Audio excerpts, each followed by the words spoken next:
नमस्कार. आज आपण करमाळा येथील सावरे यांच्या इस्त्रीच्या दुकानामध्ये आहोत.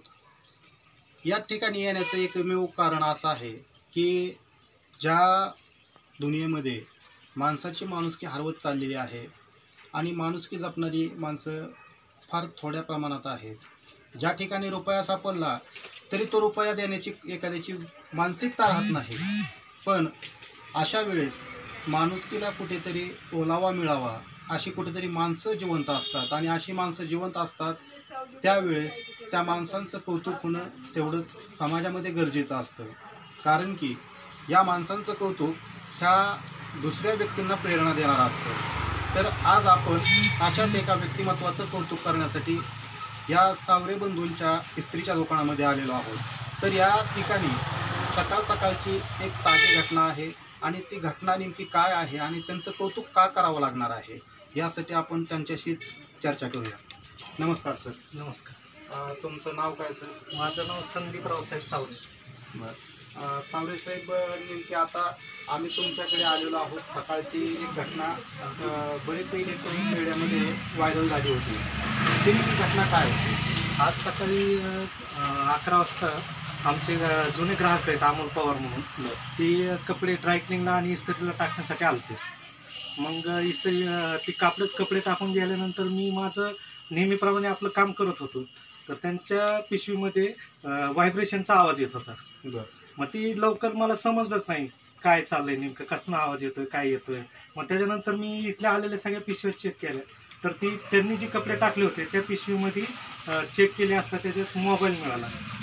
मोबाईल नेमकं किती किमतीचा होता? साधारण 10,000च्या आसपास असेल मोबाईल. सॅमसंग अँड्रॉइड गॅलेक्सी होता.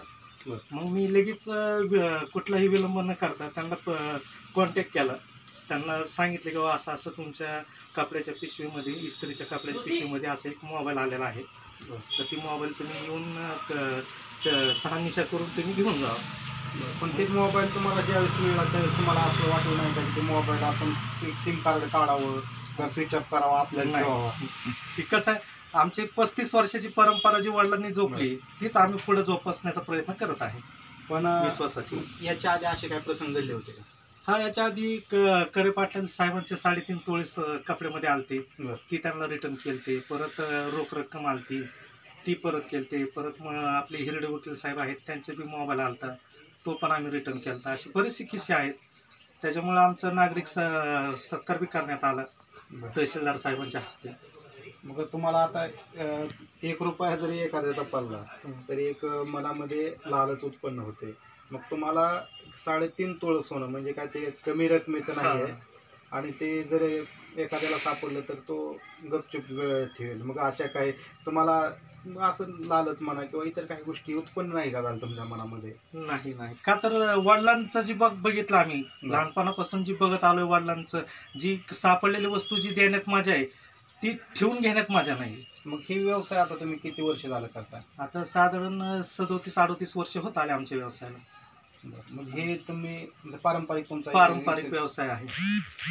म्हणजे आता हा जो तुमचा एक इमानदारीचा आणि माणुसकीचा जो तुम्ही जो पहिल्यापासून इस्त्रीच्या व्यवसायाबरोबर ज्या प्रकारे इस्त्रीला तुम्ही एक चांगल्या प्रकारे प्रेस करता, त्या प्रकारे तुमच्या चारित्र्य सुद्धा तेवढंच निर्मळ आहे, त्याच प्रकारे फ्रेश आहे. तर त्याबद्दल मित्रांनो आज आपल्यासोबत सावरे यांनी त्यांची जी सदरची घटना आणि त्यांनी त्यांची जी परंपरा आहे इस्त्रीची, पण त्याबरोबर त्या परंपरेमध्ये त्यांनी एक वाढ केलेली आहे माणुसकीची, म्हणजेच इस्त्रीबरोबर माणुसकी देणे. आणि ह्या माणुसकीबद्दलच आज आपण संघर्ष न्यूज सोलापूरच्या वतीनं त्यांच्या पाठीवर कौतुकाची थाप देण्यासाठी या ठिकाणी आलेलो आहोत. आणि उत्तरोत्तर यांची या इस्त्रीच्या धंद्याची अशीच प्रगती होत राहो हीच सदिच्छा. आणि तुम्ही या करमाळाकरांमध्ये एक माणुसकीचं नातं आजपर्यंत तागायत जिवंत ठेवलेलं आहे, म्हणजे तुमच्या रूपानं तरी हे जिवंत ठेवलेलं आहे. त्याबद्दल आम्ही संघर्ष न्यूजच्या वतीनं तुमचं हार्दिक अभिनंदन करतो. धन्यवाद.